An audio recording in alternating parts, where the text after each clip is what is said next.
Next பார்க்க போற topic என்னன்னு பார்த்தீங்கன்னா, லீன் மெத்தடாலஜி. இது பார்த்தீங்கன்னா, ஒரு ப்ராசஸ்ல இருக்கக்கூடிய வேஸ்ட்ட வந்து எலிமினேட் பண்ணி, கஸ்டமர் வேல்யூவ இன்கிரீஸ் பண்ணி, ப்ராசஸ எப்படி இம்ப்ரூவ் பண்ண போறோம் அப்படிங்கிற ஒரு மெத்தடாலஜி. லீன் ஐடியாலஜில நம்ம வந்து வேஸ்ட் வந்து எலிமினேட் பண்றோம்னு சொல்லிட்டோம். ஸோ ஆக்சுவலா அந்த வேஸ்ட்னா என்ன?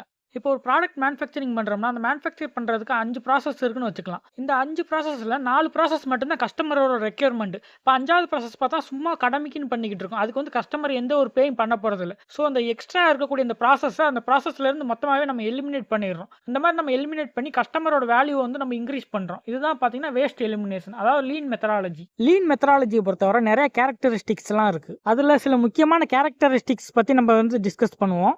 ஃபர்ஸ்ட் பார்த்தீங்கன்னா கஸ்டமர் சென்ட்ரிக் ஃபோக்கஸ். இதில் பார்த்தீங்கன்னா கஸ்டமருக்கு எதெல்லாம் வேல்யூவாக இருக்கோ அதை மட்டும் வச்சுக்கிட்டு தேவையில்லாத எல்லாத்தையுமே நம்ம எலிமினேட் பண்ணிடுவோம். Next waste elimination. இதில் பார்த்தீங்கன்னா நமக்கு ப்ராசஸில் இருக்கக்கூடிய தேவையில்லாத ஸ்டெப்ஸ் எல்லாத்தையும் நம்ம வந்து எலிமினேட் பண்ணிடுவோம். நெக்ஸ்ட் கேரக்டரிஸ்டிக்ஸ் பார்த்தீங்கன்னா கண்டினியூஸ் இம்ப்ரூவ்மெண்ட். இதை நம்ம வந்து கேசன் கூட சொல்லிக்கலாம். இதில் நம்ம ஒவ்வொரு ப்ராசஸ்லையும் சின்ன சின்ன சேஞ்சஸ் வந்து கண்டினியூஸாக பண்ணி அந்த ப்ராசஸ் வந்து நம்ம இம்ப்ரூவ் பண்ணிக்கிட்டே இருப்போம்.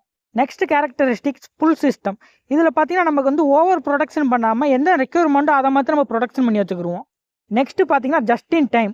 இதில் பார்த்தீங்கன்னா நமக்கு எப்போல்லாம் ப்ராடக்ட் தேவையோ அப்போ மட்டும் தான் நம்ம வந்து ப்ராடக்ட்டை வந்து ப்ரொடியூஸ் பண்ணுவோம். எக்ஸ்ட்ரா ப்ராடக்ட்டை ப்ரொடியூஸ் பண்ணி நம்ம வந்து இன்வென்ட்ரி ஆக்ஷன், அதாவது ஸ்டோரேஜை வந்து எக்ஸ்ட்ரா சேவ் பண்ணி வைக்க மாட்டோம். இதனால் பார்த்தீங்கன்னா நம்ம வந்து இன்வென்ட்ரியாக இருக்கட்டும், வேஸ்டேஜாக இருக்கட்டும், இது எல்லாமே நம்ம எலிமினேட் பண்ணிக்கலாம். இது மட்டும் இல்லாமல் flow efficiency, employee involvement, visual management, standardised work and root cause problem solving.